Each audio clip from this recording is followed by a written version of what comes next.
was considered to be sacred to the ancient Greeks. It was used to consecrate for divine service, to purify, and to cleanse. To purify and cleanse. They used it in religious rites to purify their temples. They would even rub it on their bodies to signify consecration to God.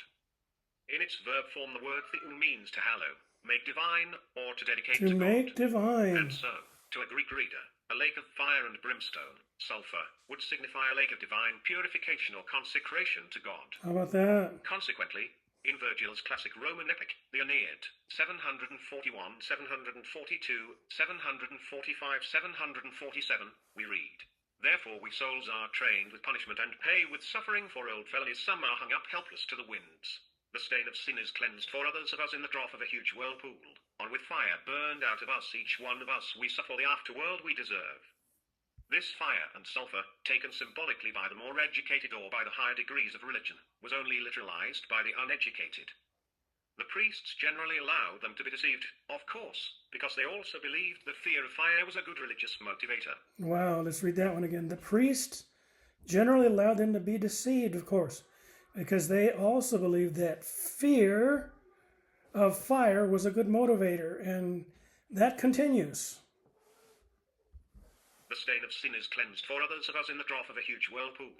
On with fire burned out of us, each one of us, we suffer the afterworld we deserve. This fire and sulfur, taken symbolically by the more educated or by the higher degrees of religion, was only literalized by the uneducated.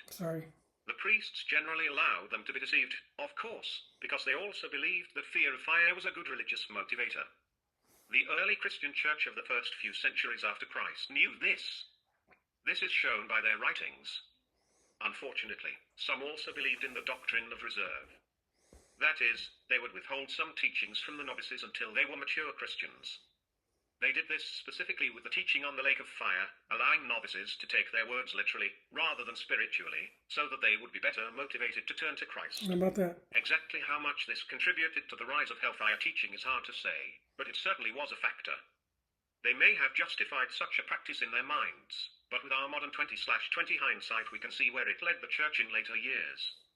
The early church's teaching on fire, the essential view that we will present here, was held by most of the early Christian church as well. In support of this statement, we shall endeavor to present to the reader a few samples from the most influential of the Christian leaders in the first few centuries. Our purpose is to show that our view is not strange or out of step with at least most of the early church fathers. Okay, right. 1.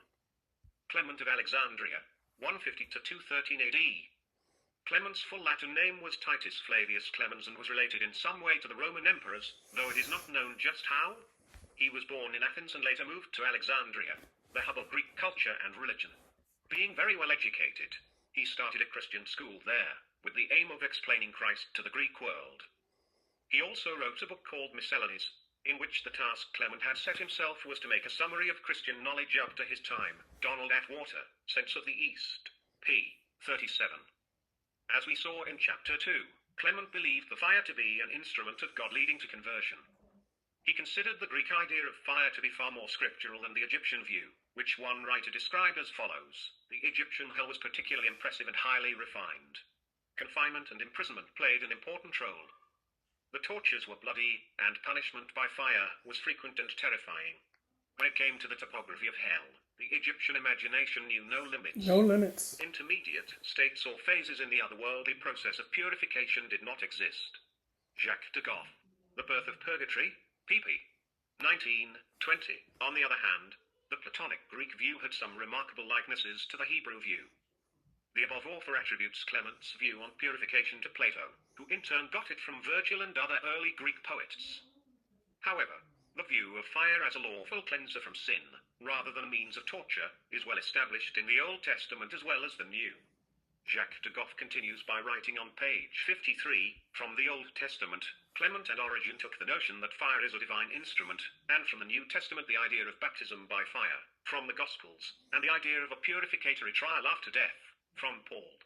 In Clement's own words, he says plainly, God does not wreak vengeance, for vengeance is to return evil for evil, and God punishes only with an eye to the good. Only with an eye to the good.